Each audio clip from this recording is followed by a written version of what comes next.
আসসালামু আলাইকুম ওয়া রাহমাতুল্লাহ। বিসমিল্লাহির রহমানির রহিম।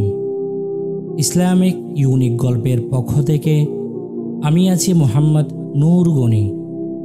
প্রিয় দর্শক, আজকে আমরা শুনব রাসূলুল্লাহ সাল্লাল্লাহু আলাইহি ওয়াসাল্লামের একটি হাদিস শরীফ কত মূল্যবান হতে পারে। ইলমে দ্বীন অত্যন্ত মূল্যবান সম্পদ, কিন্তু সকলেই তা জানে না।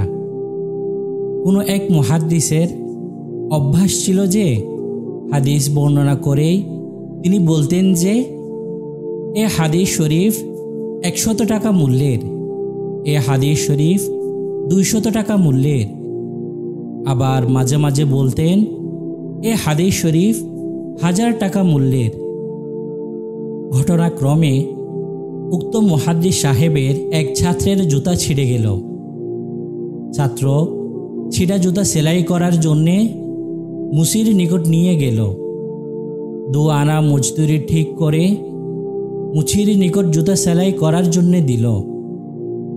মুচি কাজ শেষ করে ছাত্রের নিকট মজদুরি চাইল।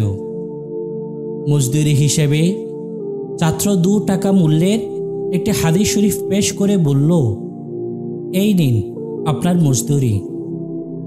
মুচি বলল, আমি এটি নেব না, আমার এটির প্রয়োজন নেই, আমাকে 2 আনাই দিতেই হবে।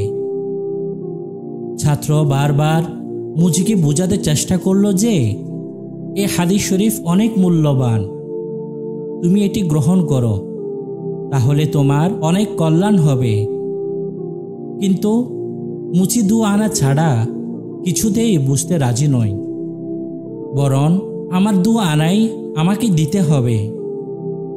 পরিশেষে ছাত্র মনে অনেক ব্যথা নিয়ে উস্তাদজির খেদমতে হাজির হয়ে বলল, হযরত, আপনি তো হাদিসের অনেক মূল্য বয়ান করে থাকেন, কোনোটি 50 টাকা, কোনোটি 100 টাকা, আবার কোনোটি 200 টাকা মূল্যের, কিন্তু বাজারে এর কোনো মূল্য নেই। মুচি 2 আনার পরিবর্তে একখানা হাদিস নিতে রাজি হলো না। উস্তাদজি ব্যাপারটি বুঝতে পারলেন। এবার ছাত্রের নিকট একটি মুক্তা দিয়ে বললেন, এই মুক্তাটি নিয়ে বাজারে যাও এবং এটি দিয়ে তরকারি কিনে নিয়ে এসো। ছাত্র মুক্তাটি নিয়ে বাজারে গেল, কিন্তু কেহ এই মুক্তার পরিবর্তে তরকারি দিতে রাজি হলো না। ছাত্র খালি হাতে ফিরে এসে বলল, উস্তাদজি, তরকারিওয়ালা তো এটি নেয়নি। উস্তাদজি পুনরায় বললেন, এটি জাওহারির নিকট নিয়ে যাও এবং এর মূল্য জিজ্ঞেস করে আসো, কিন্তু তার নিকট বিক্রি করবে না। ছাত্র জাওহারির নিকট এর মূল্য জিজ্ঞেস করল।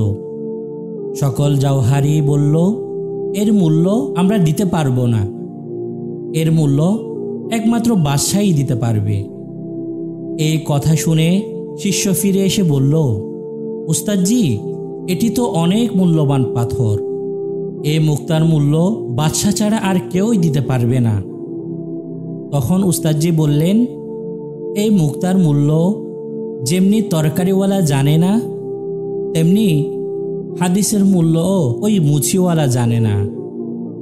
প্রিয় দর্শক, এই গল্পের মাধ্যমে আমরা এটি শিক্ষা পেলাম, রাসূলুল্লাহ সাল্লাল্লাহু আলাইহি ওয়াসাল্লামের একটি হাদিস শরীফ মনি মুক্তার চেয়েও অনেক বেশি মূল্যবান।